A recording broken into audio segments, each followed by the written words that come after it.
السلام عليكم ورحمة الله تعالى وبركاته وعن ونكسن داوديال kusoo dhawaada qaranka TV oo aan alaabo diirada ku saari doono in ummadda Soomaaliyeed aan u soo gudbino wararka ay dhacdooyinkii ugu dambeeyay ee qaranka ummadda Soomaaliyeed ee ka jiray iyadoona aan ka codsanayno daawadayaasheena in subscribe inoo saaran asxaabtoodana ay la wadaagaan wararka iyo barnaamijyada kala duwan ee sida joogtada ah aan idinku soo gudbino alaaba waxaynu diirada saari doonaa xaaladii ugu dambeeyay ee guulaha iyo caqabadaha haysta ummadda Soomaaliyeed iyadoona maanta aan idin soo gudbinayno falanqeyn ku saabsan ee wararkii ugu dambeeyay kulanka ay qaadan doonaan madaxweynaha ummadda Soomaaliyeed mudane Maxamed Cabdullaahi Farmaajo iyo mucaaradka dawladda federaalka Soomaaliya oo ay ugu horeeyaan Sheekh Shariif Sheekh Axmed iyo waliba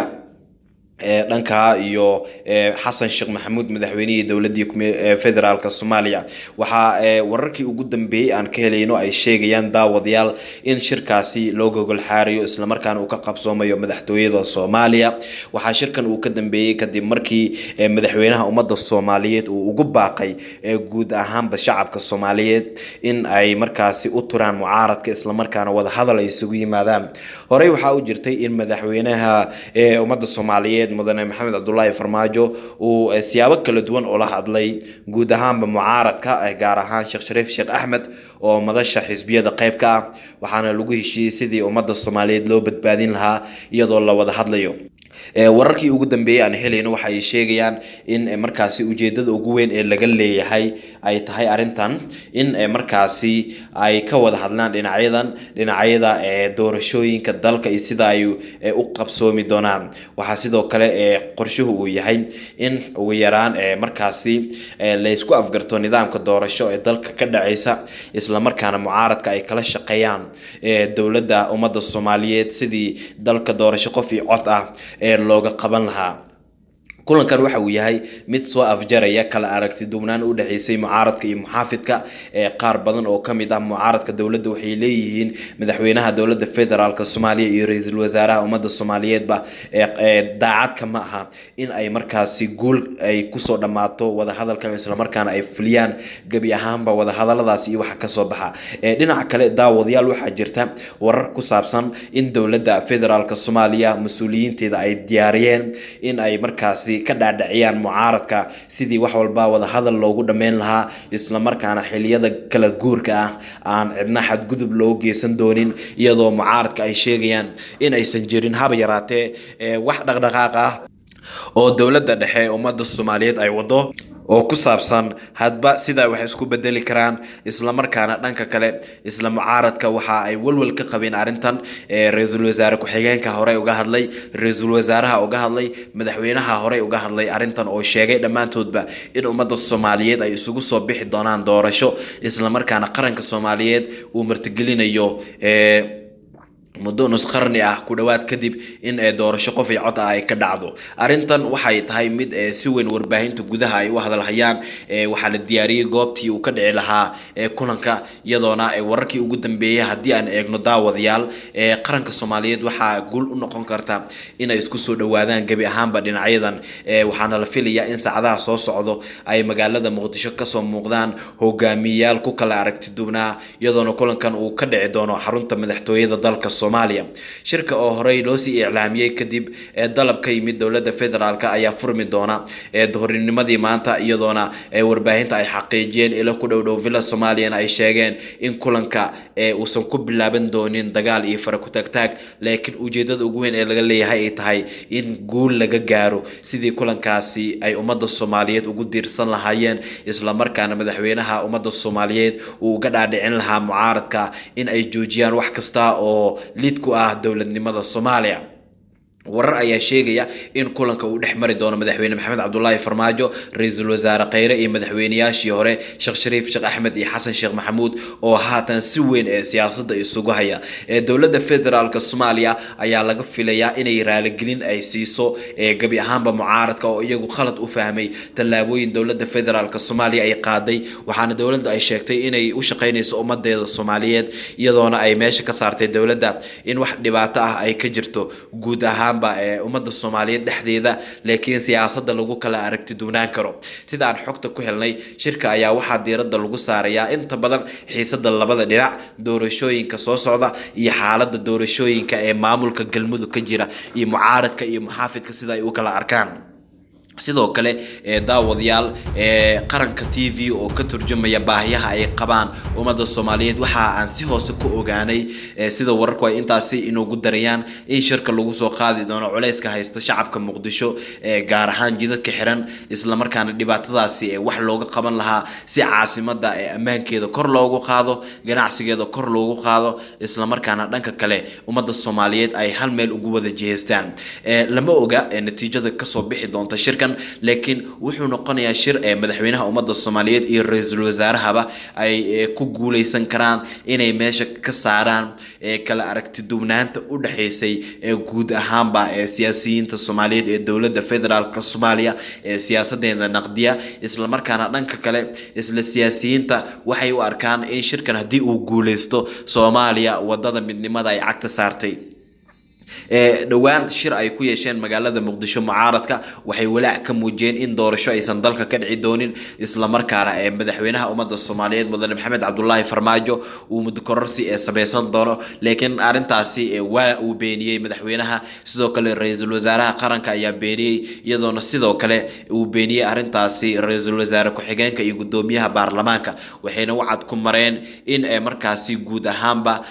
arintan la xalin doono isla markaana si wadajir ah ummadda Soomaaliyeed ay hal meel uga soo wada jeesan doonaan dhaqdhaqaaqyada la xiriira dhinaca doorashooyinka Soomaaliya doorashooyin xasaasi ah ayaa ku soo wajahan ummadda Soomaaliyeed waxay u oomayeen in doorasho qof iyo codkiisa ay helaan nidaamka xisbiyada sidoo kale waxaa muuqata in qabanqaabadii ugu dambeysay hoggaanka ummadda Soomaaliyeed ay ku dooranayaan hoggaan cusub oo markaasi u hogaamiya xisbiga muxaafidka ah kaasi oo diiradda lagu saari doono guud ahaanba dhaqdhaqaaqyada la xiriira dhinaca iyo doorashooyinka dad badan hadaba daawaday waxay isweydiinayaan maxaa keenay in xilligan oo sanad iyo xoogaa bil ah ay ka harsan tahay doorashada ay mucaaradka walaac xoogan ka muujiyaan arintan waxaana arintan ay u dhigantaa daawadayaal in meelo badan oo kamid ah dunida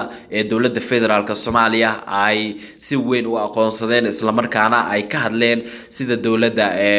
ummadda Soomaaliyeed ay ugu guuleysatay talaabooyin dhowr ah sidoo kale arintan ayaa waxa xasaasi ka sii dhigay kadib markii Soomaaliya ay heshay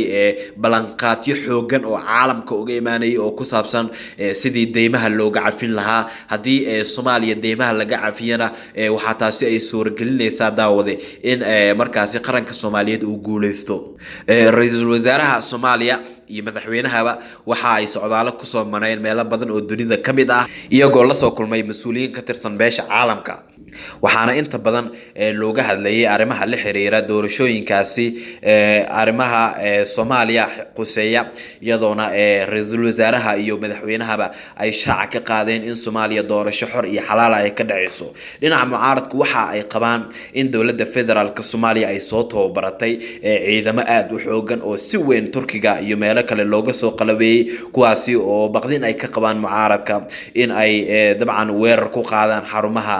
xisbiyada ay hogaaminayaan mucaaradka laakiin madaxweynaha iyo waliba ra'iisul wasaaraha hore arintaasi waxay ugu tilmaameen waxba kama jiraan oo waxay sheegeen in Soomaaliya xilligan in gacmaha la isqabsado wax ay dhaanto aysan jirin haddii aan dib ugu laabano shirkan oo maanta ka furmaya magaalada Muqdisho isla markaana mucaaradka iyo muxaafidka ay isugu imaanayaan waxa uu noqon karaa mid natiijo wanaagsan oo dhinaca siyaasadda ah ay ku gaaraan ummadda Soomaaliyeed iyadoona mucaaradka ay sidoo kale ka dhiidhin doonaan wax kasta oo dalka khilaaf u sii horseedi kara waxaana lagu qancin doonaa siyaasadda dawladda federaalka Soomaaliya gaar ahaan madaxweynaha ummadda Soomaaliyeed iyo ra'iisul wasaaraha ummadda Soomaaliyeed ay ku wadaan dalka sida doorasho ay u dhici karto sida argagixisada dalka looga saari karo sida ammaanka caasimadda loo adkeyn karo iyo guud ahaanba gobolada dalka sida loo tayeyn karo ciidamada qaranka sida loo sii kordhin karo mushaaraadka shaqaalaha dawladda iyo waliba sida iskaashi ay u sameeysan lahaayeen mucaaradka iyo muxaafidka dawladda federaalka Soomaaliya daawadayaal waxaa jirtay in dhanka kale arintan la xiriirta dhinaca doorashooyinka ay saameyn ku lahaayeen qaar ka tirsan dowladaha dunida gaar ahaan kuwa qaliijka laakiin hadda daawadayaal waxaa soo baxaysa in dowladaha qaliijka gabi ahaanba meesha laga saaray oo ay imaaraadka carabta ugu horeeyeen waxaana la leeyahay hadda wixii ka dambeeya Soomaaliya waxay cagta saaraysaa dhabaha guusha taasi oo meesha ka saaraysa in mugdi uu soo kala dhexgalo Soomaaliya dhexdeeda gaar ahaan mas'uuliyiinta dhinaca siyaasadda haddii aan dib ugu laabano dhawaan madaxweynaha jamhuuriyadda federaalka Soomaaliya mudane Maxamed Cabdullaahi Farmaajo waxa uu gabi ahaanba ka jeediyay magaalada Nairobi khudbad dhinacyo badan taabanaysay wuxuu xusay in dalal badan oo qaliijka ah ay ku dul dagaalamayaan Soomaaliya wuxuuna cadeeyay in afkaar gaar ah ay wataan laakiin wuxuu sheegay in xargo ay ku xiri doonaan gabi ahaanba wadamadaasi isla markaana Soomaaliya iyadoo isku tashan doonto waxaa laga fili karaa kulanka maanta in is-afgarad buuxa ay gaaraan dhinacyadan in doorashada laga heshiiyo in xisbiyada sharciyadooda sidii loo dhigi lahaa laga heshiiyo sidoo kalena waxaa suuragal ah in isfaham buuxa laga gaaro guud ahaanba markaasi khilaafka soo laalaabtay ee u dhaxeeyay mucaaradka iyo muxaafidka dowladda federaalka Soomaaliya waxaa jirta in beesha caalamka ay il gaar ah ay ku hayaan shirkan wuxuu muhiimad gaar ah u leeyahay guud ahaanba mucaaradka iyo muxaafidka maxaa yeelay mucaaradka محافظك أمد الصوماليات وحي قبان أركتيو كلا دوان أو لحريرة سيدة الصومالية دولة رسمي أي كهلي كرتو يضو ليس احترام أي إسلام مركانا عندنا أيضا دبات جارة كوقبين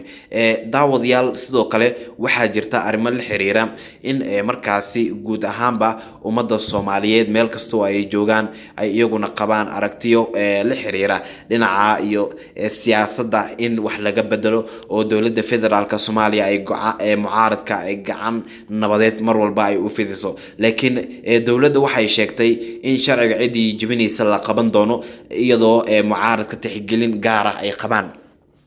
waxaa sidoo kale la filayaa in halkaasi ay si rasmi ah ugu soo afmeeranto arintii shakiga badneed ee ku saabsaneed safarkii dhawaan madaxweyne Maxamed Cabdullaahi Farmaajo uu ku tagay dalka Kenya iyo waxyaabihii uu ku soo arkay dalka Kenya heshiiskii uu la saxiixday madaxweyne Uhuru Kenyatta iyo waxa uu qoseeyo inkastoo madaxweynaha ummadda Soomaaliyeed halkaasi uu ka sheegay in gabi ahaanba ay u muuqdaan ummadda Soomaaliyeed kuwa aan marnaba ka tanaasulin arinta badda isla markaana ummadda Soomaaliyeed heshiiska ay la galeen dowladda Kenya uusan qayb ka ahayn kiiska yaala maxkamadda ICJ oo bisha June 2020 loo madalsan yahay in markaasi maxkamadda ay dhageysato sidoo kale waxa arintan ay guul u tahay guud ahaanba shacabka Soomaaliyeed ee dowladnimada jecel maxaa yeelay mucaaradka iyo muxaafidka mar walba waxaan arki jirnay iyagoo iska weeraraya warbaahinta midba midka kalena uu ku eedeynayo in xasiloonida dalka uu wax u dhimayo laakiin hadda daawadayaal waxa soo baxaysa fursad hor leh oo ku saabsan haddii mucaaradka iyo muxaafidka iskaashi buuxa ay yeeshaan in dalka horumarkiisa laga shaqeeyo in wax soo saarka dalka gaar ahaan shidaalka horumar laga sameeyo iyadoona beesha caalamka ay sheegeen haddii Soomaaliya ay mucaaradkeeda iyo muxaafidkeeda israacaan ay wax badan iskaashi buuxa ka yeelan doonaan sidaan hore idinku sheegay daawadayaal waxa lagu soo hadal qaadi doonaa shirkan arimaha galmudug galmudug caqabad ayaa ka taagan mucaaradka waxa la sheegay inay wataan mas'uuliyiin ay doonayaan inay ku fariistaan kursiga galmudug halka dowladda federaalka Soomaaliya la sheegayo in iyaduna ay wadato mas'uul ay doonayso in kursigaas uu ku fariisto laakiin labada dhanba saameyn ay ku yeelatay arintaas oo xilligii loo madalsanaa in galmudug doorasho ay ka dhacdo meesha waa ay ka baxday sidaas darteedna waxa taasi ay keentay in caqabad xoog leh ay soo wajahdo guud ahaanba ummadda Soomaaliyeed ee ku nool galmudug laakiin hadda hadii arintaasi xal laga gaaro waxa suuragal noqonaysa in lagu dhaqaaqo galmudug xaaladeeda isla markaana mucaaradka iyo muxaafidka ay gacmaha isqabsadaan si wadajir ahna ay wada shaqeeyaan tani markii la doortay madaxweyne Maxamed Cabdullaahi Farmaajo mucaaradka waxyaabaha baqdinta galiyay waxa kamid ah daawadayaal in madaxweynaha culayska ugu badan uu saaray sidii loo heli lahaa ciidan Soomaaliyeed oo tababaran isla markaana ammaanka kala wareegi kara howlgalka midowga Afrika ee AMISOM sidaa daraadeed ciidanka xoogga dalka waxa markaasi ay u arkeen mucaaradka in lagu soo weerari doono laakiin haddii shirkan la isku fahmo wuxuu noqon doonaa mid ay suuragelin kara in markaasi ay iskaashi buuxa yeeshaan dowladda iyo mucaaradka ay ka shaqeeyaan arrimaha doorashooyinka iyo xasilinta dalka taasi oo meesha ka saareysa in cadowga Soomaaliyeed ay gaaraan guusha ay doonayeen oo ah in Soomaaliya mar kale ay qalalaaso ka dhex abuuraan taasi oo dhibaato weyn keeni karta daawadayaasheena sida tooska ugu xiran qaranka TV waxaan ka codsanaynaa subscribe inay noo saaraan asxaabtooda ay la wadaagaan wararka xasaasiga ah sida joogtada aan idinku soo gudbinayno inta badan waxaynu diiradda saari doonaa qaranka Soomaaliyeed iyo guulaha uu gaaray iyo waliba sida ummadda Soomaaliyeed meel kasta oo ay joogaan nabad ay ugu ooman yihiin iyo waliba caqabadaha ummadda haysta sida looga bixi karo waxaan halkan idinku soo gudbinaynaa fikirkiina inaad soo dhiiban kartaan idinkoo si asluubaysan u hadlaya fikirkaaga si aad u soo dhiibato waxaad dabcan noogu soo diri kartaa fikirkaaga numberka WhatsApp-ka shaashada kaaga muuqda iyadoona numberkaasi mar walba uu yahay mid dhinaca WhatsApp-ka oo kaliya aad fikirkaaga noogu soo diri karto su'aasheena maanta waxay tahay kulankan aan caadiga ahayn ay isugu imaanayaan mucaaradka iyo muxaafidka dowladda federaalka Soomaaliya maxaa isleedahay daawad uu ka soo bixi karaa misleedahay Soomaaliya hadda ay wadadii guusha cagta saartay oo waxa markan wixii ka dambeeya loo jeesan doonaa sidii Soomaaliya loo horumarin lahaa maxaa adigu aaminsan tahay daawada inuu shirkan uu ka soo bixi karo fikirkaaga xor ayaad u tahay waxaadna noogu soo diri kartaa numberka WhatsApp-ka ee shaashada kaaga muuqda waa +2547 21 555886 +2547 21 555886 dabcan fikirkaaga xor ayaad u tahay adigoo mas'uul Soomaaliyeed aadan aflagaadeeynin adigoo qabiil Soomaaliyeed aadan aflagaadeeynin adigoo shakhsi Soomaaliyeed oo kale aadan aflagaadeeynin ayaad fikirkaaga dabcan xor u tahay waana soo dhaweyneynaa mar walba waxaan ku leenahay ku xirnow qaranka TV oo si joogto ah kugu soo gudbinaya wararkii ugu dambeeyay ee horumarka Soomaaliya iyo waliba guulaha ay gaartay dowladda ummadda Soomaaliyeed waadna ku mahadsan tahay